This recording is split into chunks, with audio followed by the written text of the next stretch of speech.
Belfast, Irlandia. Joseph Murphy berdiri di samping tempat tidur rumah sakit, menatap seorang pria paruh baya yang tubuhnya hancur oleh kanker.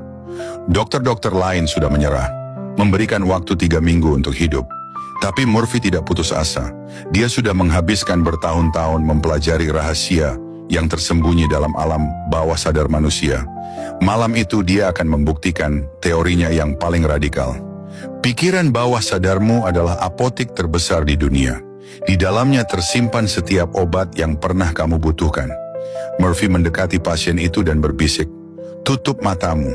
Bayangkan di dalam tubuhmu ada sungai emas yang mengalir, membersihkan setiap sel yang sakit. Rasakan kehangatan penyembuhan mengalir dari kepala hingga kaki." Setiap malam selama 2 minggu, Murphy datang. Tidak membawa obat, tidak melakukan operasi, hanya membimbing pikiran pasien itu untuk menciptakan gambaran penyembuhan yang sempurna. Yang terjadi selanjutnya membuat seluruh rumah sakit terdiam. Tumor mengecil 60% dalam 2 minggu. 3 bulan kemudian, scan menunjukkan hasil yang mustahil. Tubuh pria itu bersih total dari kanker.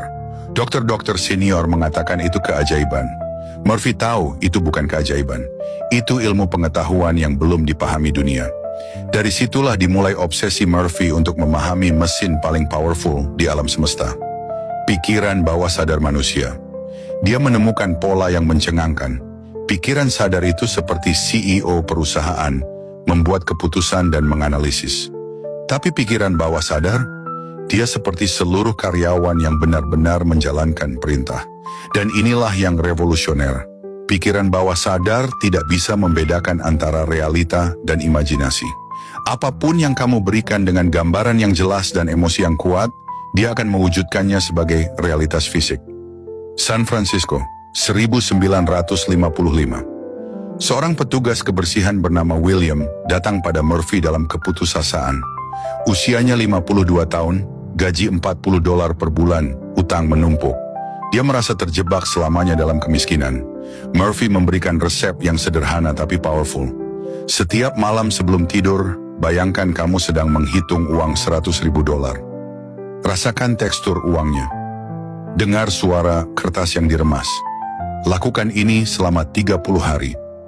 William skeptis, tapi putus asa membuat dia mencoba. Hari ke-12. Saat membersihkan kantor, William menemukan majalah bisnis yang tergeletak. Di dalamnya ada artikel tentang investasi real estate dengan modal kecil. Hari ke-18, William bertemu dengan seorang developer yang sedang mencari partner untuk proyek kecil. Tanpa modal, William hanya menawarkan tenaga dan dedikasi. Hari ke-30, proyek pertama William memberikan profit $3.000, 75 kali gaji bulanannya. 2 tahun kemudian, William memiliki portfolio real estate senilai $150.000. Dia bukan lagi petugas kebersihan. Dia menjadi property developer yang sukses. Murphy menyimpulkan, William tidak berubah. Yang berubah adalah programnya. Pikiran bawah sadarnya mulai bekerja 24 jam, mencari peluang yang sebelumnya tidak terlihat.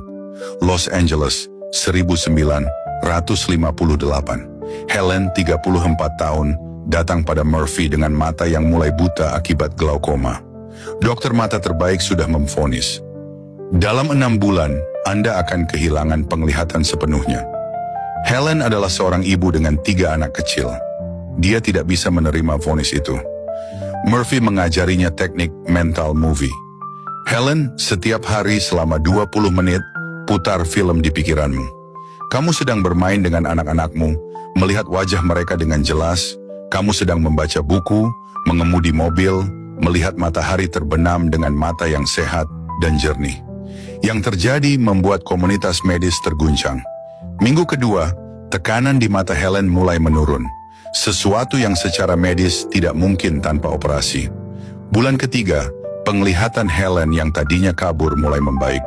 Dokter tidak bisa menjelaskannya. Bulan ke-6, scan mata menunjukkan hasil yang impossible. Glaukoma Helen menghilang sepenuhnya. Dr. Peterson, dokter mata yang menangani Helen, menulis dalam jurnal medis. Dalam 30 tahun praktik, saya tidak pernah melihat kasus seperti ini. Secara ilmiah, Ini tidak masuk akal, tapi faktanya ada di depan mata. Murphy mengembangkan formula yang dia sebut scientific prayer. Ada 4 langkah. Pertama, relax, masuk ke alpha state.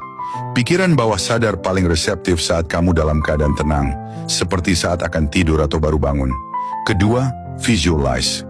Buat gambaran yang detail, hidup, dan emosional tentang hasil yang kamu inginkan. Jangan fokus pada masalah, fokus pada solusi. Ketiga, feel, generate the emotion. Emosi adalah bahasa pikiran bawah sadar. Tanpa feeling, visualisasi hanya omong kosong. Keempat, release, let go and trust. Setelah kamu order, jangan cemas tentang how atau when. Biarkan pikiran bawah sadarmu bekerja. Detroit 1962.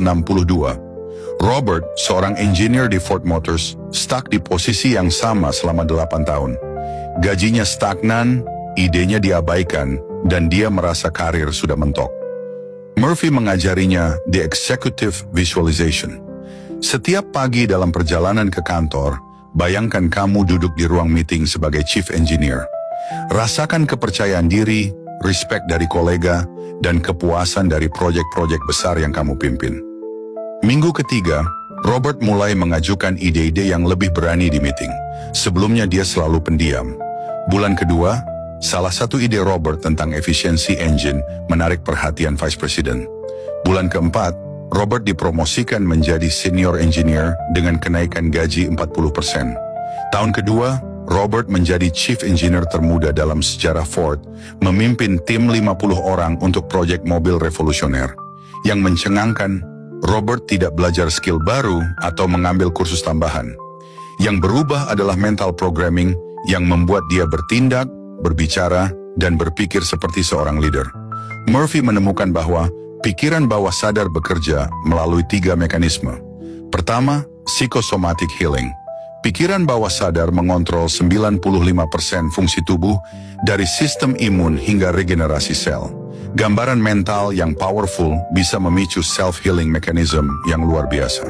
Kedua, reticular activating system. Otak kita menyaring 99% informasi yang masuk. Tapi ketika pikiran bawah sadar diprogram dengan tujuan tertentu, RAS akan membuat kita melihat peluang yang sebelumnya tidak terlihat. Ketiga, quantum entanglement of consciousness. Murphy percaya bahwa pikiran bawah sadar terhubung dengan universal mind, sebuah field energy yang mengatur sinkronisitas dan coincidences dalam hidup. Tapi tidak semua eksperimen Murphy berakhir bahagia. Dia juga menemukan sisi gelap dari power pikiran bawah sadar. Margaret, 45 tahun, adalah seorang ibu yang selalu cemas berlebihan tentang keluarganya. Setiap hari dia membayangkan skenario terburuk yang bisa menimpa suami dan anak-anaknya. Hasilnya mengerikan. Dalam 2 tahun, suaminya mengalami kecelakaan mobil, anak sulungnya putus sekolah karena masalah narkoba, dan anak bungsunya didiagnosa penyakit langka. Murphy menyadari, pikiran bawah sadar tidak membedakan antara apa yang kamu inginkan dan apa yang kamu takuti. Dia hanya mewujudkan apa yang kamu bayangkan dengan intens. Hari ini, 60 tahun kemudian, neuroscience modern membuktikan apa yang Murphy temukan secara empiris. Neuroplasticity, otak bisa merekonstruksi dirinya berdasarkan pola pikir. Placebo effect, keyakinan bisa mengubah chemistry tubuh secara literal. Epigenetics, pikiran bisa mengaktifkan atau menonaktifkan gen tertentu. Murphy tidak hanya mengajarkan positive thinking, dia mengajarkan precision thinking. Dr. Joseph Murphy meninggal pada 1981, meninggalkan warisan yang mengubah jutaan hidup. Pertanyaan terakhir yang dia ajukan kepada dunia, jika kamu sudah tahu bahwa pikiranmu adalah teknologi paling powerful di alam semesta, mengapa kamu masih menggunakan default programming yang diciptakan orang lain?